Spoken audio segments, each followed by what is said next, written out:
So I got obsessed by quantum computing 2 decades ago.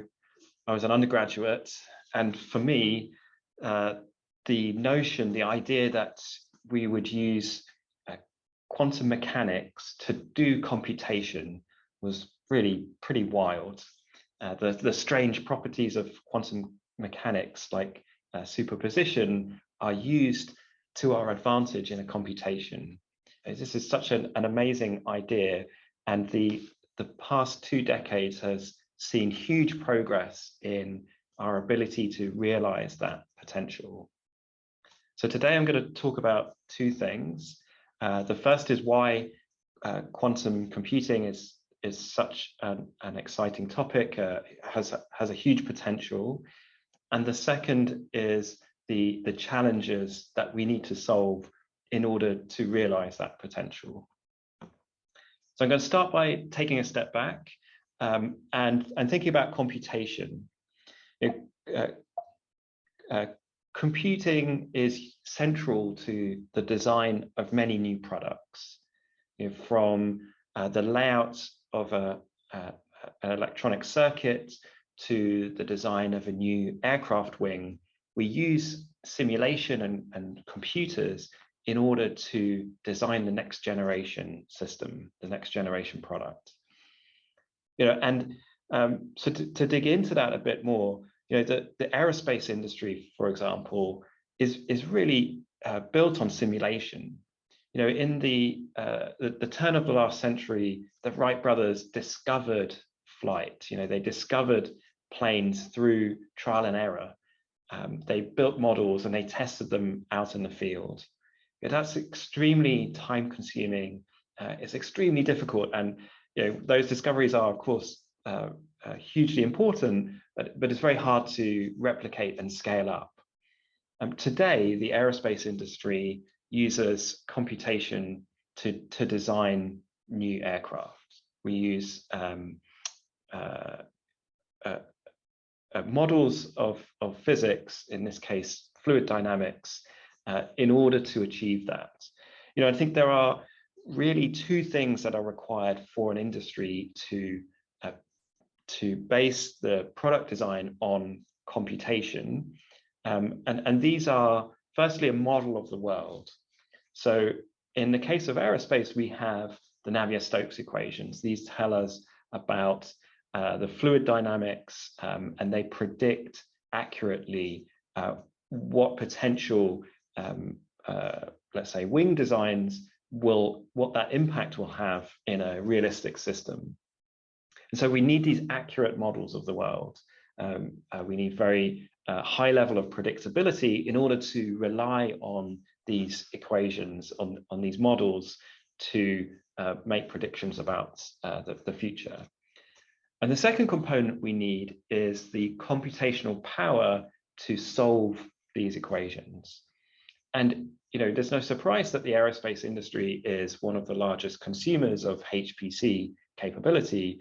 And it's then in the case of classical physics, in the case of the Navier-Stokes equations, we really do have that computational power. And that's what enables an industry like the aerospace industry to design products using computers. Now, that contrasts with several other industries. In particular, there are really significant industries where we still discover new products. These include really important challenges that humanity faces. So healthcare, we do drug discovery, we discover a new vaccine. In material sciences, we discover new materials, we discover improved industrial processes. And in the search for new catalysts, for example, to capture carbon, we discover these catalysts. And what these have in common are that they are all, the fundamental physics is microscopic. It's the physics of electrons and atoms moving across a surface or interacting with other microscopic electrons and atoms and molecules and so on. In healthcare, the majority of drugs target a specific protein. Protein is made up of atoms. We have decoded the human genome, but what we really want to know is how those pieces fit together. The genome is like a parts list, and we want to understand how those pieces fit together and then how they move over time. Because as a protein moves, it opens up new potential binding sites. So from healthcare to advanced materials and the search for new catalysts, the simulation of the microscopic world is incredibly hard. And here we have one of the components. We have a model of the microscopic world. It's called quantum mechanics. Dirac's equations tells us about the interaction of particles, of electrons, how they move over time, their binding affinity. But what we don't have is the computational power, right? We don't have the computers that we need in order to solve these equations. So I'm going to elaborate a bit on this and dig into some of the detail. And I think this is really the key foundational concept around building a quantum computer, that there are fundamental base problems that we cannot currently solve. We can change the model, we can approximate quantum mechanics, and indeed computational chemists and material scientists do this all the time. We could use machine learning, we could use data to try to estimate properties of the model, but that's very limited to the space that our data set covers. It doesn't allow us to predict away from that data set. So we have a perfect model of the world, and what we don't yet have is the computational power. This model is such a good model that quantum mechanics predicts, well, Dirac's equation predicts the entire periodic table, properties of every element.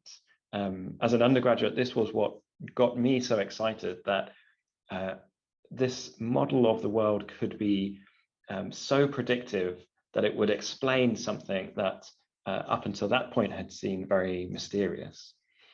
So quantum mechanics predicts the lower half of the periodic table, and when you add relativistic effects, you get the rest of the periodic table. So this is such a powerful model that we call it a law of physics, and it's such a hugely successful model. Predicts the black body radiation, and it's such a fantastic achievement. In fact, even early on in the discovery of this equation, Dirac wrote this beautiful quote that I absolutely love.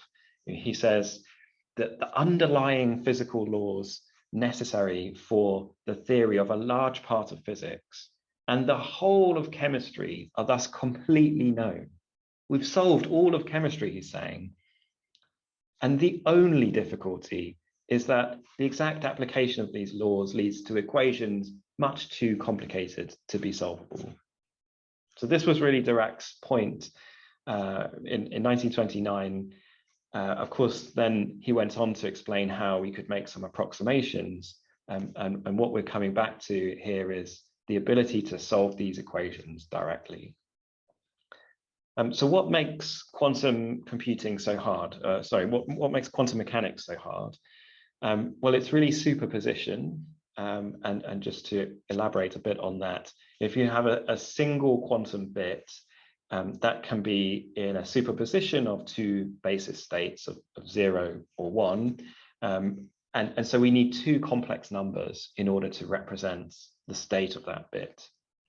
Now, if there are 3 quantum bits, we call these qubits, we need 2 to the power 3 coefficients, complex coefficients. And in general, we need 2 to the power n coefficients for n quantum bits. And if you want to accurately model a molecular system, typically we need on the order of 10 basis elements for each electron. So we need on the order of 10 to the n coefficients for each electron, or 10 qubits. And so Moore's law in classical computing doesn't help us. In the 1980s, we could simulate approximately 2 electrons.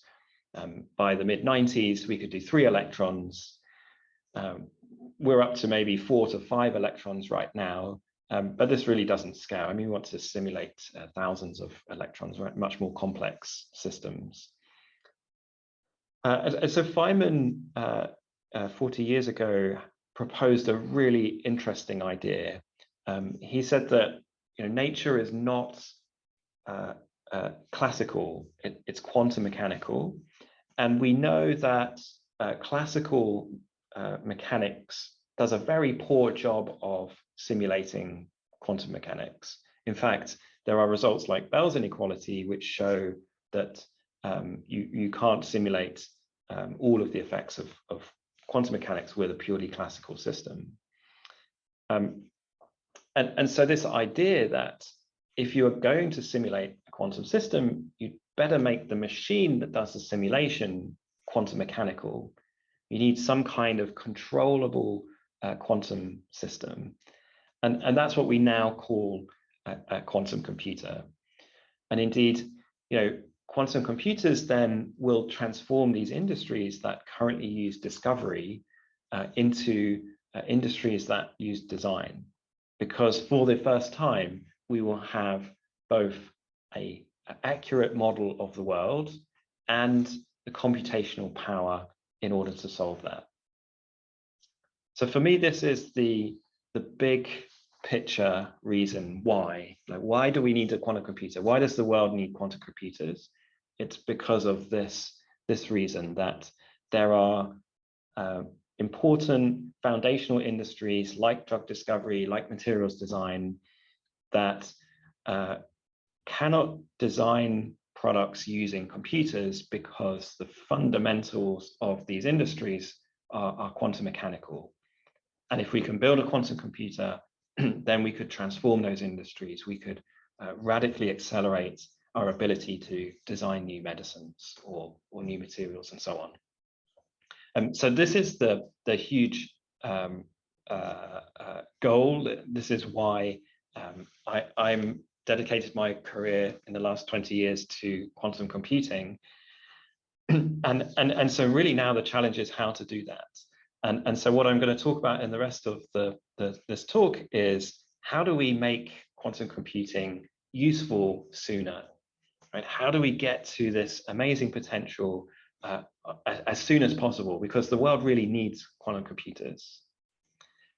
So I'm going to start by talking about the progress that we have made so far. The last 2 decades has seen enormous progress in our ability to build the components that make up a quantum computer. And indeed, the trends are remarkable. We have seen an effective Moore's law in quantum computing. So what I'm plotting here are experimental results from 2 of the leading approaches to building a quantum computer. So the first is ion trap systems, and the second is superconducting systems. And what I'm plotting is over the years, how good are these experimental labs, or these physics labs, at building one of the key components, which is a 2-qubit operation. So an operation that acts on 2 quantum bits and entangles them. That's really one of the hardest elements to build, and so that's why it's one of the key metrics. So each of the data points here represents results published in one of the leading journals, such as Nature, Physical Review, and so on. And what we're seeing here is a trend, right? Because this is a log plot, and we're seeing a straight line. So we're seeing a doubling in our ability to build the basic components. The quality of that components is doubling every 1 to 2 years. Now, the slope of these curves, I think, is not the issue here. This plot is not meant to compare these 2 technologies. The point I'm making is simply that there is a trend that has continued for 15 to 20 years across two different types of qubit. And we have this remarkable, totally amazing ability of the groups working in physics laboratories to control individual quantum systems, or to create individual quantum systems, to isolate those from the environment, and to for example, suppress higher level energy levels and so on. Like, this is really absolutely amazing progress. But to get to useful quantum computing, there's a big gap between where we are today and where we need to be. And that's what I want to talk about. So that gap won't be closed purely by allowing this trend to continue, because we need to perform calculations that are accurate up to 1 in a billion. So this is saying that we can do 1 in 1,000 approximately operations before failure. And we need to do 1 in a billion operations before failure. And so closing that gap is really key. To unlock the huge potential of quantum computing, what we need are huge increases in scale. So we need to take these components and build much larger systems. And we need large reductions in the system errors.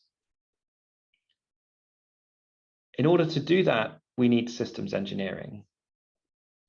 We need to use techniques like error correction in order to bridge the gap between the size of the computation we need and the component level error rates.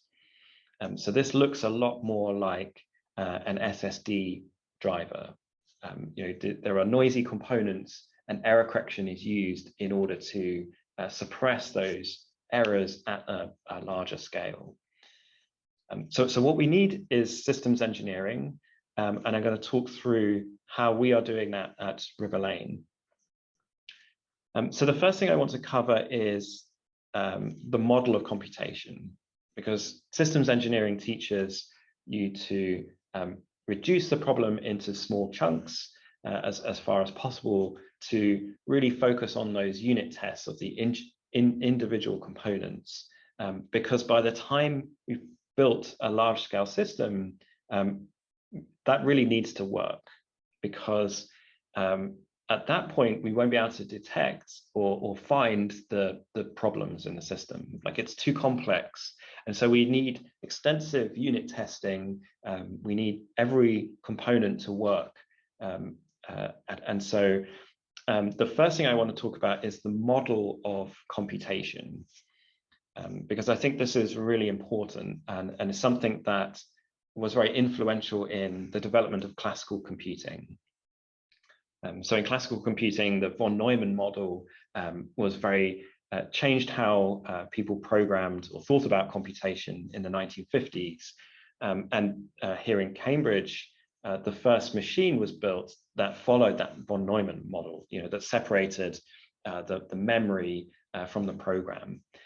And so the EDSAC machine, that was a huge success. In fact, it was mentioned in 3 Nobel Prize winning speeches. And I think there's a lovely analogy there with quantum computing, that I believe the first large-scale quantum computer will be used to make significant discoveries on the scale of Nobel Prize winners. So for me, the great goal is to build this quantum computer and have it be as successful as the EDSAC machine. And I think that getting the model of computation right is really key to doing that. So there's one model of quantum computing that was made popular by the Bible in this field. It's a fantastic book. I highly recommend you read it if you're new to quantum computing. At Riverlane, everybody who joins is given a copy of this book because it's so foundational. It was written in 2000, and it proposed that the model of quantum computing look a lot like the circuits that we draw in classical computing. establish the quantum circuit model, quantum computing. So there are wires, these are representing qubits, and there are gates that are performed on those qubits, right? And I think this is a really valuable model. It's helped us develop many of the techniques, such as error correction, such as quantum algorithms. Many of the quantum algorithms reason about computers in this language, and I think this is very important. But when you visit a quantum computer, you don't see this circuit. A quantum computer looks like this, right? It doesn't have the property that there are wires and you apply gates to them. A quantum computer operates in a different way. There are qubits inside this dilution refrigerator. So this is a superconducting system, and there are instruments that send signals into the qubits and analyze the signals as they come out. So microwaves are sent into the dilution refrigerator, and so you should think of this as having qubits, and we apply operations to them. There's a control system that sits on top. That control system is entirely classical. There's nothing quantum about the control system. It consists of, well, currently in these systems, FPGAs triggering analog waveguides or modulators and so on. And so this is entirely classical control electronics. And so this model, the model of quantum computing is that there's a control system that's sat on top, and qubits that are underneath. And so this is how we program a quantum computer. This is how we reason about quantum computing in the laboratory. And so at Riverlane, we are using this model of computing to develop this infrastructure, right? The ability to run programs in this model. So we call this the operating system for quantum computing, because operating systems are what make quantum, or what make computers useful. So it starts at the bottom with control, where we need to manage the many digital and analog components of the qubits. So we need the ability to trigger signals within tight timing constraints, highly synchronized signals across a very increasingly complex system. Having done that, a quantum computer has thousands of system parameters that need tuning. And that needs to happen automatically, because we need to bring up the quantum computer. We need to constantly keep it online. We need to constantly manage how the system is drifting, for example. And so that's a consistent process that needs to be automated. On top of calibration, then there are kernel services, more traditional kernel services. So the scheduling of tasks in the system, these sit at a higher level because they are orchestrating many of the lower level components. And then the most important task of the operating system is error correction, because quantum error correction is what unlocks the high value applications of quantum computing. So within the, so I've plotted here the projected TAM. I mean, there are various different projections. So this is Boston Consulting Group that I'm using here. As the size of the quantum computer increases, there's a NISQ era that we are currently in. So this is noisy intermediate scale quantum. And this is a fantastic space to be. It's a really exciting time now in quantum, because we have testbed systems on which we can test and demonstrate some of the core unit tests that are going to go into building a much larger system. We are understanding key problems like how errors propagate in a system, how errors are managed as the system scale increases. And there's clearly a market for NISQ devices. Companies and governments want to test and understand the technology. But that market plateaus without error correction. So error correction is what really unlocks these high-value applications. It unlocks the ability to design medicines instead of discover them. So I'd like to talk a bit about what error correction is.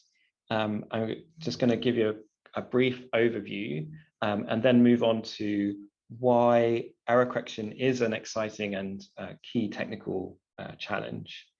So error correction is, quantum error correction is very similar to classical error correction in that we take many copies of the system and spread out the information across that system in order to protect against a single error, right? So if I spread the information of a single qubit amongst all of these qubits and one of them fails, then I can still recover the information. Now, there are some key differences. The first is that in quantum computing, you can't look at the state of the computer. So I talked about superposition as being one of the key things of quantum mechanics. And the second key thing is that it stops being quantum mechanical as soon as you look at it.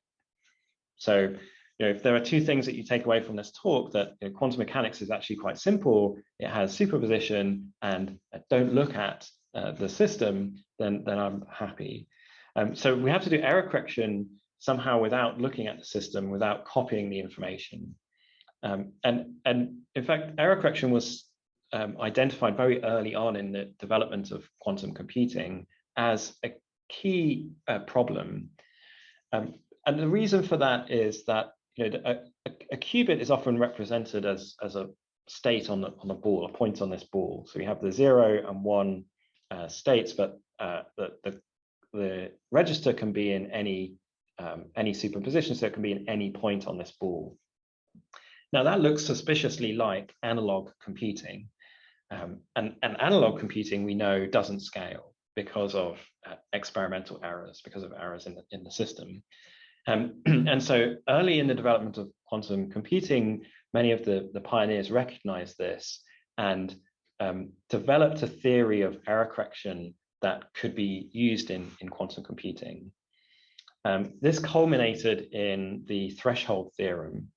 And the threshold theorem says that once the component error rates are sufficiently low, once every component in this system is below some threshold error rate, then there is a theory of error correction that means we can perform arbitrarily long calculations, and that cost of doing that is relatively low. It's logarithmic in the system size.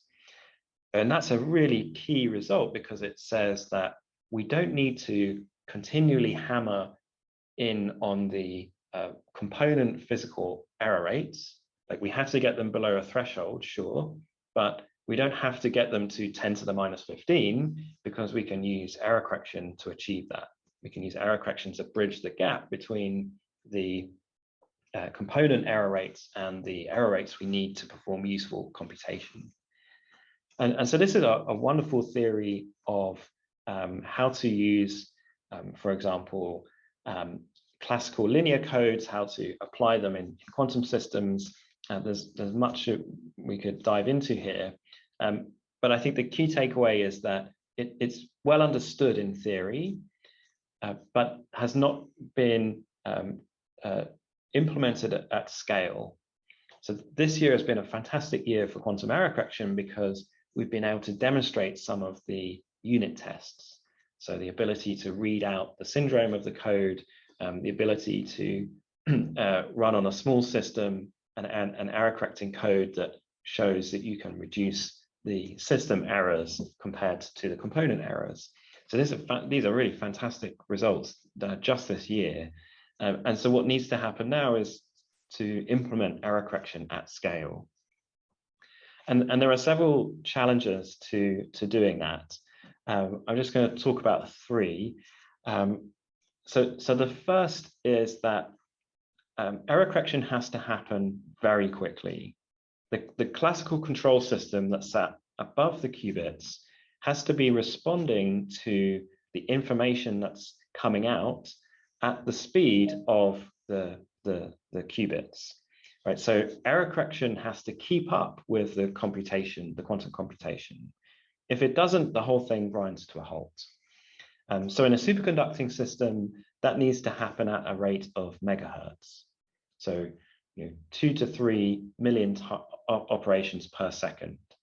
So between every computation on the quantum computer, between every quantum gate, we need to perform error correction. And so error correction is a key bottleneck in the production of a large-scale system. Secondly, error correction requires information from the entire system, and it needs to update the entire system. So we need large-scale coordination of millions and ultimately trillions of components. So we need a large-scale coordination of this heterogeneous system, because there are waveguides, there are analog and there are digital units. Some of these are operating at different clock rates. So we need large-scale coordination of that system. And finally, although the long-term future of error correction is that it is small in comparison to the complete computation, the route to error correction has a very steep hill that we need on the order of 1,000 physical qubits for every logical qubit if our architecture is constrained to a two-dimensional lattice, which in many systems is an engineering constraint. And so we need to do better than that. We need to reduce the overhead of error correction in order to produce a useful quantum computer sooner. And that's really the goal. That's really that's the mission of Riverlane is getting to quantum computing sooner. These are some of the problems that we are working on, that we are excited about, and obviously always happy to talk more about this. So to summarize then, computation is central to the design of many new products, but there are industries where we still discover things and we can't yet design them. And quantum computing brings that ability to really foundational and fundamental industries.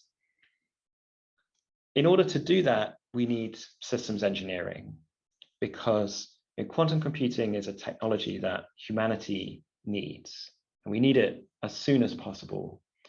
And so the shift from demonstrations in laboratories to large-scale quantum computers will be enabled by systems engineering, by solving some of the key challenges, such as how to build a large-scale control system, how to use error correction in order to remove system errors from that.